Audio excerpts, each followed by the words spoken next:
Three suspects accused of murdering a Macon woman were denied bond this morning. 58-year-old Gail Spencer was found dead in her home on Stinsonville Road Saturday morning. Her body was found after firefighters responded to a welfare check.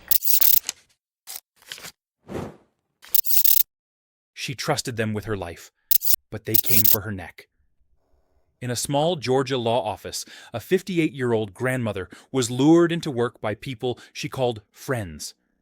By the end of the day, she'd been raped, tied to a chair, suffocated with a plastic bag, and left dead in her own home, all because of $1.4 million. But this wasn't some random robbery. This was a cold, calculated hit, planned by a woman who once brought Gail coffee in the morning. What makes a colleague turn into a killer? And how far would someone go to cover up white-collar crime with cold-blooded murder?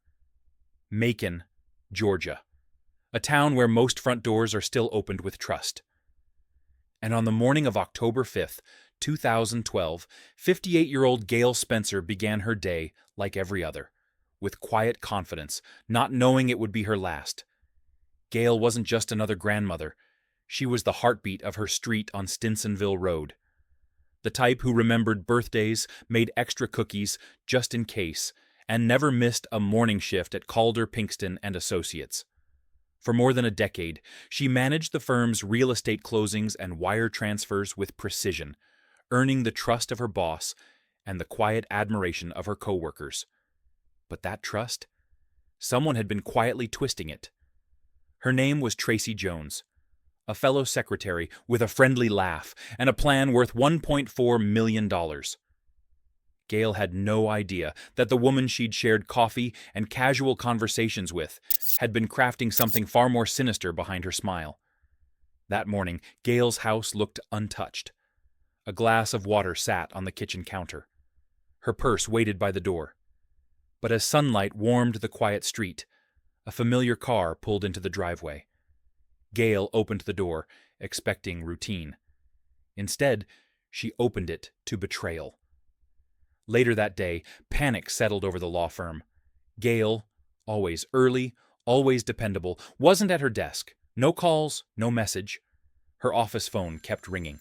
Her files sat untouched. A senior partner called Gail's sister, Jo Ellen. Within minutes, Jo Ellen was racing across Macon, heart pounding, praying for something simple, an accident, a phone left at home. Anything but what she feared. She banged on the door. Nothing. By noon, police had kicked down the front door of Gail Spencer's home. Inside, stillness. The coffee was still warm. Her makeup bag was on the bathroom sink. But in the bedroom, everything stopped. There, on her own bed, lay Gail, motionless, a plastic bag over her face. No visible struggle, no loud signs of chaos. But the silence screamed. A grandmother murdered inside the home she cherished. No robbery, no forced entry. Just a woman trusted and betrayed. And the person responsible? She didn't run. She went back to work, smiling, like nothing had happened. The news didn't just shake Macon, it fractured it. Gail Spencer wasn't just murdered. She was silenced, suffocated, violated. Her sisters, Kathy, Jo Ellen, and Debbie, stood in disbelief, gathered around a framed photo of Gail with her grandkids. Now the only way they'd see her smile again. At Calder, Pinkston and Associates, phones stopped ringing. Employees sat frozen at their desks, staring at the empty chair where Gail once ruled the office with quiet command. A coworker broke down sobbing, still holding the sandwich she had meant to split with Gail that day.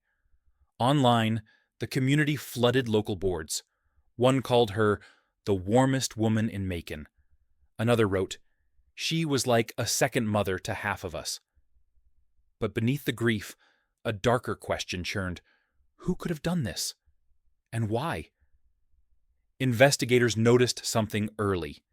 Gail had let her killer in, trusted them. Which meant the answers weren't in some shadowy alley. They were inside her circle. Detectives combed her home. Her phone and wallet were missing. So was any sign of a break-in. A plastic bag lay over her face. Subtle clues, like a shifted lamp and a faint scuff on the bedroom floor, suggested a calculated effort to stage control, not chaos. And in Macon, where doors are still left unlocked and faces are familiar, that was the scariest part. Whoever did this? They knew her. She knew them. Police zeroed in on the place where Gail spent most of her waking life, Calder, Pinkston.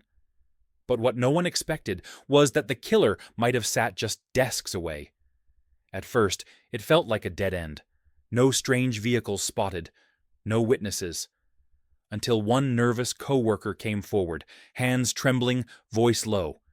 She told police that Tracy Jones, a fellow secretary, had been whispering about financial shortcuts, maybe even messing with the firm's accounts. It was the crack investigators needed. They pulled financial records, dug deep, and what they found flipped everything upside down. On October 5th, the very day Gail died, 2 wire transfers totaling over $1.4 million had been rerouted. Money meant for legitimate closings had been hijacked and redirected to an unfamiliar name, Courtney Nicole Kelly, a 25-year-old from Warner Robins. Courtney's name led to her younger half-brother, 18-year-old Michael Brett Kelly. And that led straight back to Tracy. Tracy Michelle Jones wasn't just involved. She was dating Brett. Phone records showed a flurry of messages between them the morning Gail was killed. But it was one text that made Detective Scott Chapman stop cold. Sent from inside Gail's house. From Tracy to Brett. I'm inside. From there, the puzzle pieces fell fast. And they fell hard. Fingerprints on a kitchen glass. Tracy's. A partial print on the plastic bag. Brett's. Surveillance footage from a neighbor's doorbell camera showed Tracy's car creeping slowly past Gail's house just hours before the murder. The killer didn't come out of nowhere. Investigators tracked down Gail's missing phone and wallet at a gas station dumpster off Allen Road. Brett later admitted he tossed them after cleaning up. But nothing could have prepared officers for what the autopsy revealed. There were signs Gail fought, DNA under her fingernails. And worse, evidence of sexual assault. For a moment, even seasoned detectives sat in silence. The same 18-year-old boy who walked into Gail's home that morning, left behind horrors no one would ever forget. As detectives began closing in, the lies started falling apart. Tracy Jones, cool and composed at first, claimed she'd only stopped by Gail's house briefly. But her phone's GPS said otherwise. She was inside much longer than she admitted. Her young boyfriend, Brett Kelly, told police he'd been home all day, glued to video games. That story cracked fast. His passport had a stamp from October 4th. He had plans to vanish. Then came Courtney Kelly, Brett's 25-year-old half-sister. Caught on CCTV hopping between hotels in Macon, high, laughing, and throwing around stolen money like it was Monopoly cash. And in the shadows, another name surfaced, Keith Dozier, a 25-year-old drifter seen lurking around Tracy's place after the murder, banging on her door, demanding his cut. Piece by piece, the puzzle was snapping into place, and every corner led back to one thing: greed. The city of Macon, once gripped by grief, now simmered with fear. Local news played nightly scenes of Gail's taped-off porch, her yellow bungalow frozen in time. Facebook threads exploded with rumors. Some said it was an inside job. Others feared a serial killer. But none of it made sense. Not until police asked the one question that cut through everything: why Gail? And the answer was uglier than anyone wanted to believe. Tracy Jones had been scheming. At 41, she'd watched Gail handle million-dollar transactions like it was nothing. But Tracy? She had access, but not authority. She couldn't move those funds without someone noticing. And Gail? Gail noticed everything. Tracy knew her only shot at stealing over $1 million was to remove the only person who could stop her. So she built a team. Brett Kelly, just 18, became the muscle. A dropout with no job, a weed habit, and a taste for chaos. Tracy offered him $250,000, and he took it, no hesitation. Courtney? The one with the bank accounts, the fake IDs, the disappearing act? She was promised nearly $900,000 and a chance to start over. Her addiction did the rest. She didn't ask questions. She just opened the doors. And Keith Dozier? He tagged along hoping for $300,000. Said Brett threatened him.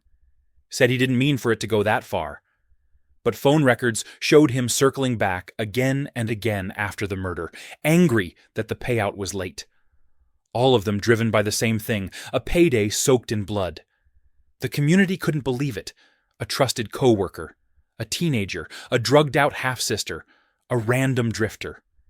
This wasn't just a murder. It was a blueprint for how far people will go when money matters more than life.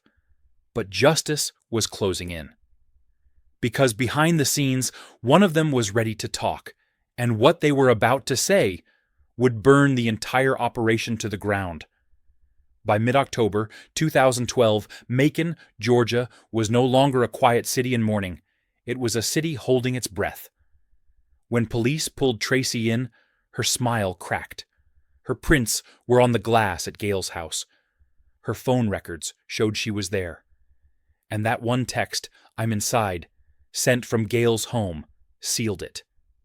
Cornered, Tracy folded. She confessed to stealing the $1.4 million. But the murder? That wasn't supposed to happen, she insisted. Still, her texts told a different story. At 4 p.m., she sent one message to Brett. Do it. Did she need to say more? Hours later, police took Brett Kelly, 18 years old, with a baby face and a monster's heart. He tried to lie, then cried, then finally cracked. He said he held Gail at gunpoint. He said he raped her. He said he killed her because Tracy told him to. Every word darker than the last. Next came Courtney Kelly, Brett's half-sister, caught in a Macon hotel, high, spending blood money like it came from a casino. She told police she was just the money handler, that she never stepped foot inside Gail's home. But her hands were all over the accounts. Over $885,000 had passed through her. And then there was Keith Dozier, arrested the same day.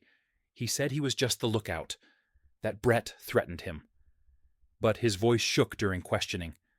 And the scene he described, the way Gail trembled, the smell of disinfectant after Brett wiped everything down, it matched the forensics. Every one of them had played a role. And now, every one of them had a courtroom date with justice. The city watched it all unfold. When the trials began, Gail's family filled the courtroom in red. Her sisters held hands. Her son sat stone-faced. The verdicts came one after the other. Life without parole for Tracy Jones. Life for Courtney, with the possibility of parole, something Gail's family could hardly stomach. Life without parole for Brett, the teenager who stole a grandmother's last breath. And then came Dozier's trial in 2015. He swore he was forced, said Brett held him at gunpoint, said he begged him to stop. But the jury didn't buy it, not after they saw the footage. Not after they heard about his trip to Tracy's apartment, demanding his cut. And not after Gail's sister, Jo Ellen, took the stand, voice trembling, remembering her last call with Gail, the one she never knew would be the final goodbye. Dozier was sentenced to life, plus 20 years, no parole, no more lies. But even with justice served, Macon was never the same, because Gail's murder wasn't just about greed. It was a betrayal that walked in through the front door, a co-worker, a teenager, a friend of the family, and it left behind more than grief. It left a community shaken, their sense of safety shattered. Yet somehow, Gail's light kept shining. Her family started a memorial fund for grandmothers raising grandkids. Her old co-workers kept her desk exactly the way she left it. And the red ribbons? They became more than symbols. They became a statement that even in death, Gail Spencer would never be forgotten. So, let this case burn deep in your memory. The people you trust the most. might be the ones with the darkest intentions. What are your thoughts on trust after hearing this story? Could you see the red flags before it was too late? Drop your thoughts in the comments. And if this story gripped you, subscribe for more. Because the truth is, evil doesn't always look like a stranger in the dark. Sometimes it works right beside you.